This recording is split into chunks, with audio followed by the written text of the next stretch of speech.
Olá, caminhante! Eu tô aqui para avisar que se você ainda não viu, a minha Agenda Astrológica 2024 já foi lançada e você vai ter direito a adquiri-la através desse link que eu vou deixar aqui embaixo. Nesse projeto, eu vou trazer os aspectos diários de planetas, de lua, aspectos semanais através do texto do céu da semana, aspectos mensais e também uma mensagem para cada mês. Vai ter o fechamento do mês, vai ter muita coisa dentro desse projeto, que é um projeto de 9 meses, que teve aí uma gestação e acabou de nascer. Então eu convido você a me apoiar e participar desse projeto, que eu tenho certeza que vai ajudar muito a sua vida a ser mais organizada com a ajuda dos astros no ano que vem. Então, mais uma vez, o link está aqui embaixo e eu convido você a conhecer esse projeto lindo que é a Agenda Astrológica.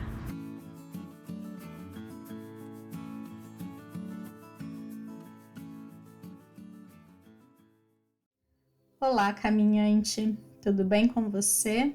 Eu sou a Maria Amélia, canalizadora do Caminho do Despertar, e eu estou aqui para mais um Céu da Semana, dessa vez do dia 6 ao dia 12 de novembro de 2023. A gente entra aí no penúltimo mês do ano e nessa semana nós vamos ter o que eu gosto de chamar de semana entre luas. Deixa eu explicar. Eu pego sempre o período de segunda a domingo para falar do céu da semana, porque daí você consegue ouvir no domingo anterior e se preparar da segunda para frente. E dentro desse período, eu olho o aspecto exato entre Sol e Lua, que dá a entrada a uma fase da Lua, seja Lua nova, Lua minguante, Lua cheia, Lua crescente, porque elas acontecem com um aspecto exato entre Sol e Lua, seja conjunção na Lua nova, seja quadratura na Lua crescente ou na Lua minguante, seja oposição na Lua cheia. E a partir disso, eu faço as reflexões que eu trago aqui para vocês e trago um panorama geral da passagem da Lua pelos signos ali também. Mas a força maior, ela sempre estará na fase da Lua daquela semana. Nessa semana, porém, a gente tem a seguinte energia. A Lua minguante acabou de acontecer no domingo, dia 5, no signo de Leão.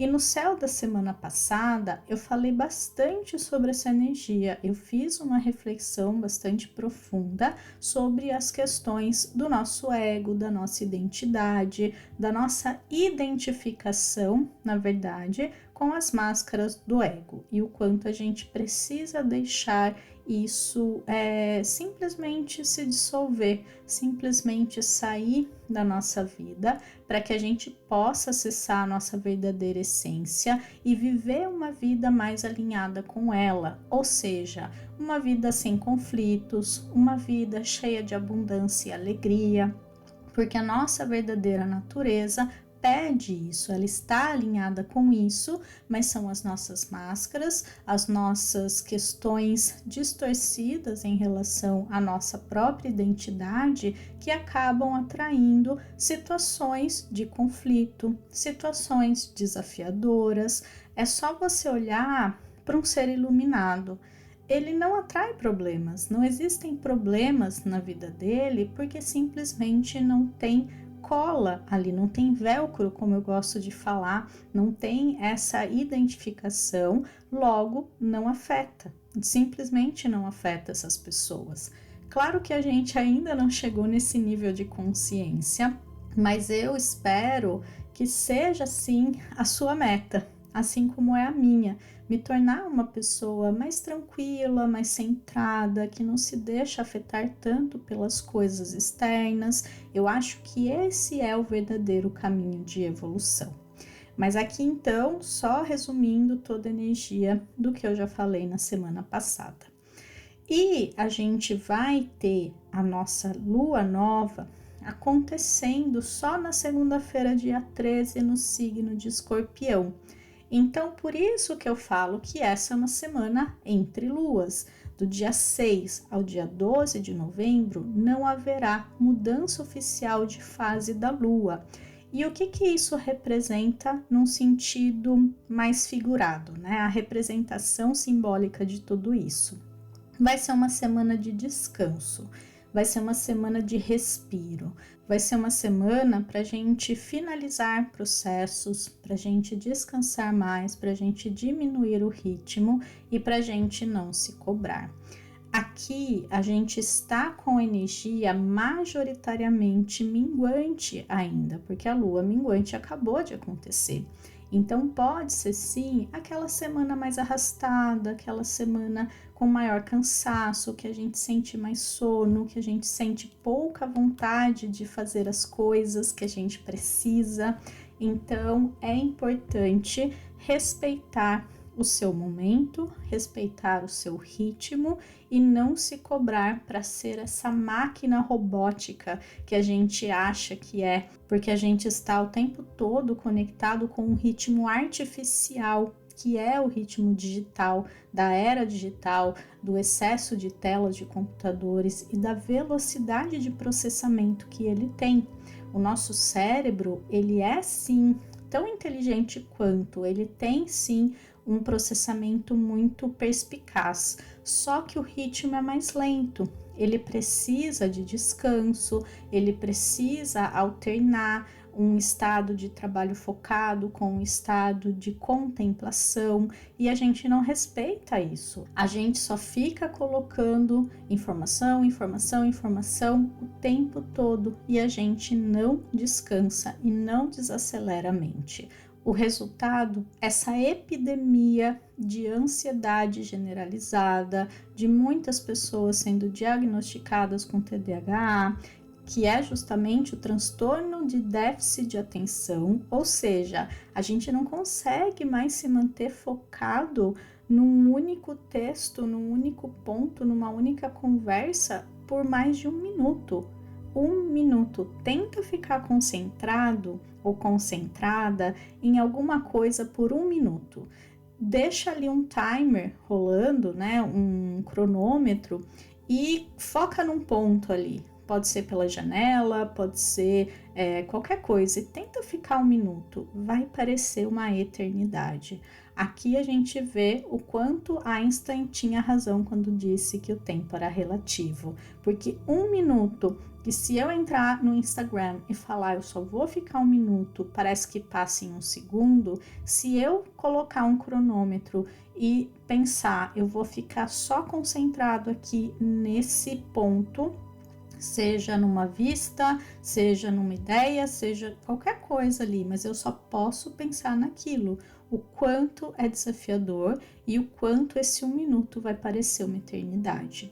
Então a gente precisa ter esses momentos de pausa, a gente precisa buscar menos estímulos. Se você puder, todos os dias, ficar ali 1 horinha sem tela, pelo menos, antes de dormir, melhor ainda. Se você puder ter contato diário com a natureza, é algo também extremamente importante e necessário, e tudo isso ajuda a gente a baixar as frequências de ondas cerebrais e fazer com que a gente aprenda a focar. Outro exercício imprescindível para quem quer aprender a ter mais foco é a meditação. Não tem como a gente fugir dos benefícios da meditação, seja a questão do foco, seja a calma que ela traz, a conexão com o nosso mundo interno, a conexão com outros campos de consciência, a conexão com a nossa imaginação, com o poder de cocriação que a gente tem através da nossa mente focada. São N benefícios que a própria ciência já comprovou. Então, não é uma questão apenas mística ou metafísica. A meditação, ela é uma coisa simples. Ela é nada mais do que ficar apenas dentro do seu próprio campo, focando em alguma coisa, seja na sua respiração. Aqui, em relação aos pensamentos, é só deixá-los passar. Não adianta ter a ilusão de que meditar é não pensar, isso não vai acontecer. A questão é que a relação com os pensamentos muda, e isso é muito importante a gente treinar para a gente se desidentificar dos pensamentos e chegar à conclusão profunda de que nós não somos eles, de que a nossa identidade vai além daquilo que a gente pensa. E que muitas vezes os nossos pensamentos, eles nem são nossos, eles são ideias implantadas pela mídia, pelas propagandas, por alguém que falou com você, pela nossa infância, ou muitas vezes sim, pensamentos de outras pessoas naquele espaço-tempo, porque existe um campo eletromagnético ao redor da gente, de cada pessoa, e esse campo armazena informação. E os nossos pensamentos são informação invisível dentro desse campo, eles não estão dentro do nosso cérebro. E quando eu me conecto com uma pessoa, seja fisicamente passando na rua, passo perto dessa pessoa, converso com uma pessoa, eu vou acessar esse campo. Quando eu conheço a pessoa, eu dou abertura para acessar esse campo com mais facilidade. É quando dois aparelhos se conectam via Bluetooth. E aí eu troco informação. Quando eu passo na rua ali, às vezes não conecta, tá? Porque não tem essa abertura. Só se houver uma ressonância entre as frequências. E o último caso é além do espaço-tempo, porque é quando eu penso em alguém, uma pessoa que está lá do outro lado do mundo, eu acesso sim o campo dessa pessoa. E ela também pode sentir que eu acessei. Um exemplo é quando você pensa numa pessoa e ela te liga, ou sei lá, existe essa relação que a gente não consegue explicar entre o pensamento e alguém pensar em você também, e alguém vir falar com você. Um outro exemplo para a gente fechar isso, para tentar mostrar para você esse meu ponto, é quando você fica olhando para uma pessoa, vamos dizer, você está num ônibus, você está na rua, e você para o olhar assim e fica encarando uma pessoa. Às vezes nem está olhando para ela, você está olhando através dela, quando dá aqueles apagões assim, né? Que a gente fica com o olhar parado, divagando, e a pessoa olha para trás para procurar quem está olhando para ela. O contrário disso também, às vezes a gente está ali parado e sente automaticamente de olhar para o lado e a gente bate o olho e tem alguém olhando para a gente. Eu tenho certeza que isso já aconteceu com todo mundo. E isso mostra esse acesso ao campo eletromagnético da outra pessoa. E a pessoa sente que tem alguém olhando, que tem alguém pensando nela, e isso é uma coisa que pode ser treinada, inclusive, mas que ao mesmo tempo é natural para a gente. Em relação aos aspectos, o início da semana está muito favorável, está muito positivo. Até quinta-feira, a gente tem uma energia bem suave, bem tranquila, porque a gente tem Vênus fazendo um aspecto positivo com Plutão antes de entrar em Libra na quarta-feira. Então aqui a gente tem uma facilidade em acessar mais a beleza da vida, as coisas boas, em sentir uma vontade, talvez uma facilidade maior de mudar algum hábito nocivo, de melhorar a nossa rotina, de otimizar algum sistema ali operacional da nossa vida, a maneira como a gente faz algo, tudo isso está muito favorecido nessa semana. Mercúrio também vai fazer bons aspectos no início da semana. Um trígono com Netuno na segunda traz inspiração, traz uma mente mais imaginativa. É um ótimo dia para fazer visualizações, para ter um trabalho criativo feito. Então, se você tem que escrever algo, se você tem que fazer um trabalho mais voltado para a imaginação, para a criação, que use a criatividade, segunda é um dia perfeito para isso. Na quarta-feira, ele faz um sextil com Plutão, então a mente ela continua nesse processo, mas agora mais investigativo. Então, se você tem uma pesquisa para fazer, se você tem uma questão mais aguçada para resolver, né, da mente precisar estar mais focada, quarta-feira é um dia favorável para isso.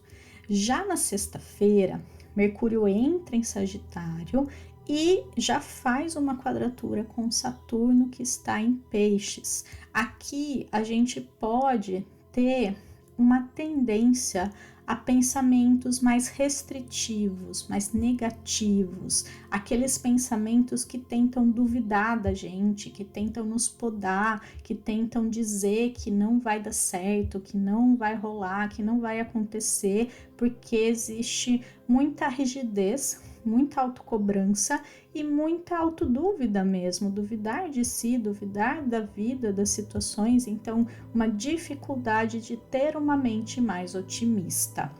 Aqui, se vierem esses pensamentos, lembra desse aspecto e lembra que ele vai passar. Então não acredite, não se identifique e simplesmente siga tentando vibrar no otimismo no máximo que você conseguir, porque querendo ou não, Mercúrio está em Sagitário e é isso que ele pede da gente nesse período que ele vai passar ali, provavelmente até mais ou menos o fim do mês. Lembrando que o Sol também entra em Sagitário no dia 22 ou 23 e isso vai ser reforçado. A gente vai estar começando daqui um tempinho, né, umas 2 semanas, um ciclo que pede pra gente ser mais otimista, confiar mais na vida, e esse já é um primeiro olhar ali. A gente entra, né? Na verdade, Mercúrio entra em Sagitário e ele tem aquele confronto com o nosso negativismo disfarçado de realismo. E aí a gente observa e a gente pensa: não, eu quero mudar, eu não quero manter essa mente negativa. E aí a gente faz todo o trabalho para buscar resgatar em nós essa mente mais otimista. No sábado, a gente tem o aspecto mais desafiador da semana, que pode inclusive ser sentido desde o início da semana, porque é um aspecto maior que envolve planetas de trânsito mais lento e que tem uma força maior, que é a oposição entre Marte e Urano. Marte está em Escorpião, Urano está em Touro e é uma combinação um pouco explosiva. Tá?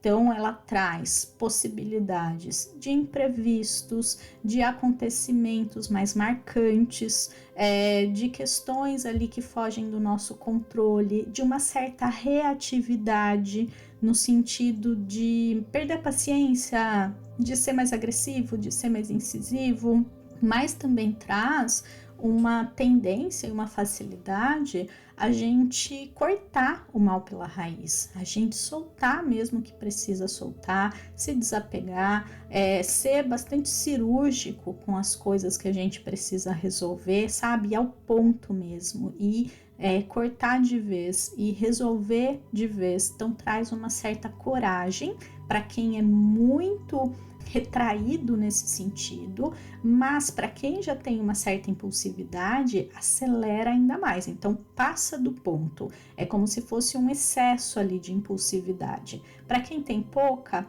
pode ser na medida certa, pode ser o que a pessoa precisa. Para quem já é assim, pode dar uma intensificada. Então as coisas elas ficam mais imprevisíveis e mais explosivas. As pessoas mais explosivas, irritadas. Então, se você se perceber assim, se preserva, avisa já as pessoas, tenta canalizar essa energia fazendo exercícios, só cuidado com acidentes, tá? Cuidado com pequenos acidentes ali, nada muito sério, mas que pode sim acontecer também, principalmente se a gente não canalizar a energia, porque acidente é a explosão de energia parada, é a energia reprimida, na verdade. Então, se você canaliza, a tendência é que não precise acontecer nada nesse sentido.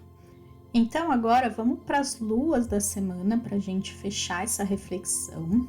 Na segunda-feira, a Lua entra em Virgem só às 4:30 da tarde e ela vai estar vazia de curso o dia todo. Então, apesar de ser um dia sim de aspectos favoráveis de Vênus, de Mercúrio, a Lua ela vai estar solta. Ela vai estar minguante já e ela vai estar sem direcionamento no céu. Então pode ser um dia que a gente se dispersa, que a gente não consegue focar, que as coisas saem do esperado, que eventos são desmarcados, compromissos que a gente tenha. É aquele dia, sei lá, que você esquece o celular em casa, que desmarca um médico, que você pega mais trânsito, enfim, coisas assim não muito graves. Na verdade, é a vida acontecendo, mas essas possibilidades são maiores.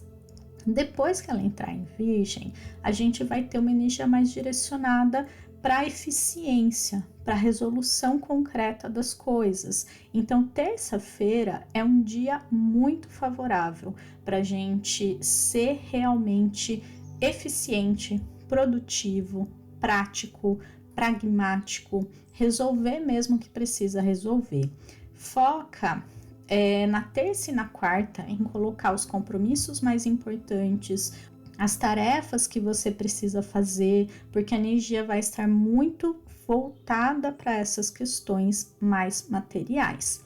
Então, são dias mais interessantes para isso. Segunda, tenta deixar um pouco menos carregada.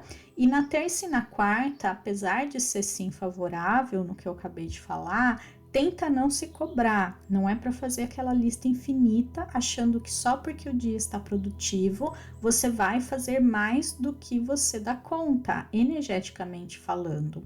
Todos os dias, quando a gente acorda, a gente recebe uma carguinha ali de energia, como se fosse um celular. A gente acorda com 100% e a gente vai gastando durante o dia. E essa carga acaba, dependendo do que você faz, dependendo do esforço envolvido ali. Então, isso vai fazendo com que a carga acabe. E a gente precisa muito bem priorizar justamente para usar essa energia com coisas favoráveis. Se eu fico no Instagram, se eu fico fazendo coisas que não me elevam, não me ajudam, não tem a ver com os meus objetivos, a carga acaba e quando a gente vai fazer o que precisa, não tem mais energia, simplesmente não dá. Eu percebi isso porque eu estava no Instagram ano passado e eu tenho uma relação bem complexa com essa plataforma, porque como criadora de conteúdo, é extremamente desafiador você tá ali o tempo inteiro pensando criativamente em posts, em conteúdo e aquilo se esvanecer no ar. Quer dizer, some, você acabou de postar, sumiu, você precisa de outro assunto, outro tema, outro conteúdo. Então é uma sensação de estar sendo sugado o tempo todo. Fora o algoritmo, as métricas, os likes e números, não adianta. Isso influencia nossa mente de uma maneira incontrolável, porque ele foi programado para isso. A plataforma ela foi feita para que esses números, para que o algoritmo funcionasse e influenciasse as pessoas. Então eu percebia que aquilo me sugava e eu ficava sem energia para fazer o que eu precisava. Então eu tinha uma lista de projetos para fazer, de criações maiores, inclusive a agenda astrológica, e eu não conseguia. O dia passava e eu não conseguia. Aí eu decidi fechar o Instagram, desativá-lo por tempo indeterminado. Eu realmente não aguentava mais. No final do ano passado, acho que foi. E esse ano a agenda saiu em 9 meses. Então eu foquei, meu dia era voltado para isso. Toda a minha energia, toda a minha carga, ela foi direcionada para essa criação e saiu. Então eu fiquei muito orgulhosa de mim, mas ao mesmo tempo eu observei na prática esse fenômeno que eu falei para você agora, que eu acabei de explicar, porque é real.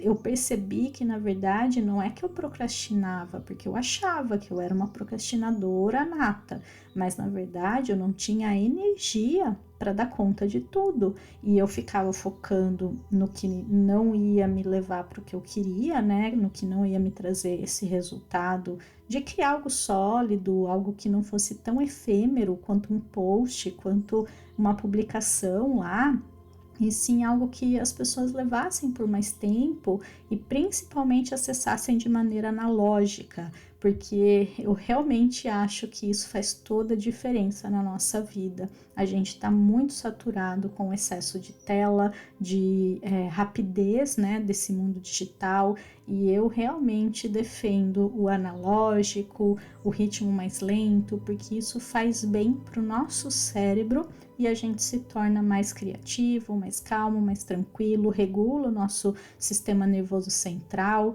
Os benefícios são enormes e são comprovados mais uma vez.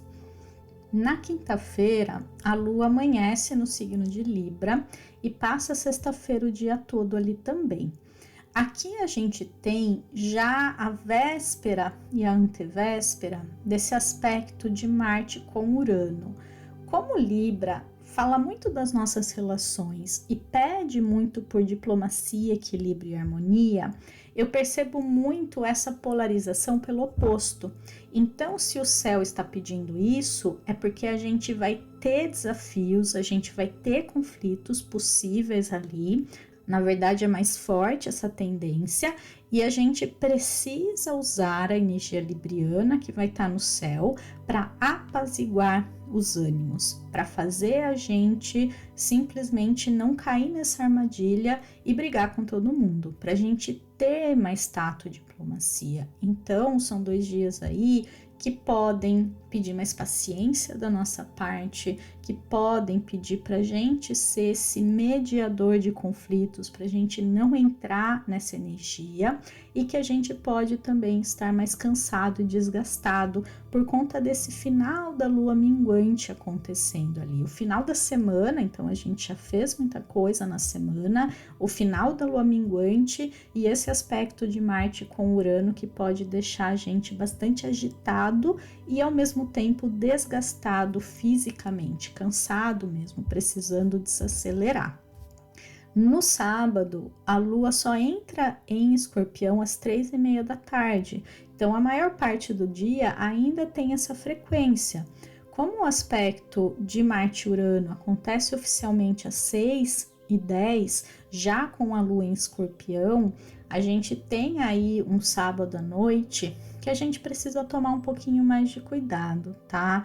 Então, cuidado para não brigar, para não se deprimir, para não exagerar de qualquer coisa, seja bebida, seja qualquer coisa que você faça, para você não explodir com ninguém, não perder a paciência. Cuidado também com acidentes, com pequenos acidentes, mas também cuidado no trânsito, né? Às vezes uma batida boba, assim, não é nada sério, mas fica tudo muito acelerado. A energia, ela está muito agitada. É isso que esse aspecto traz.